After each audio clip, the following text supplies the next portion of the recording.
السلام عليكم، مساء الخير. الساعة هذه أنا أسميها الساعة الضاحكة، لأن الوجوه اللي فيها كلها ما شاء الله مبتسمة، بس فيها مشكلة، أنا واقفة عند 12. إذا مريت بهالساعة تذكرت كلامهم، يقولوا لا يوجد شخص كله خطأ 100%. حتى الساعة أنت واقفة تشير للتوقيت الصحيح مرتين باليوم والليلة. إذا تجادلت مع ولدك أو مع زوجتك أو مرؤوسك أو خادمك، لا تأخذك العزة بالإثم، حط في بالك أن عندك نسبة من الخطأ وعندهم نسبة من الصواب. وتذكرت قصة الشخص اللي قال أنا عندي تجربة 50 سنة، قالوا واحد لا أنت عندك تجربة سنة واحدة مكررة 50 مرة، يعني أنه لا يطور نفسه ولا يجدد. الملل شبح يهدد حياتنا الزوجية والاجتماعية والوظيفية ويسبب الركود. يقول اطرد الملل برحلة، بزيارة مطعم، تغيير أثاث. أهم من تغيير الأثاث تغيير الروح، قدرتك الدائمة على التسامح، نسيان الماضي، تغيير نظرتك السلبية للآخرين من حولك وللحياة.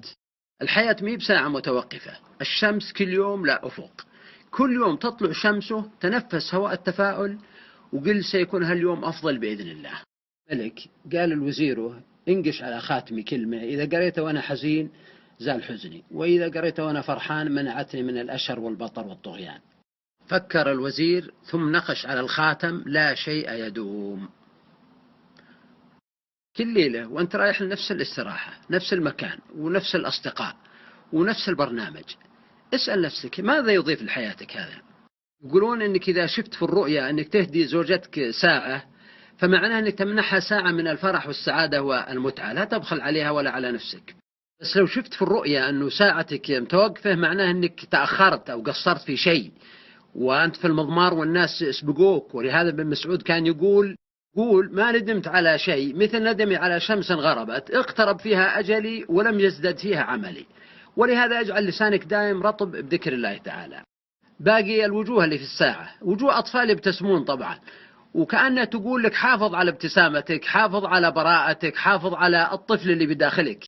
كأنها تقول لك اجعل رفاقك في ساعات الحياة هم الناس المبتسمين والمتفائلين والملهمين، وابتعد عن المحبطين واليائسين. أخيرا أنا أقرأ فيها وجوه أصدقاء أراهم عدد ساعات النهار ولو كانوا راحلين أو بعيدين، وآخرين نقابلهم باستمرار لكن لا نراهم.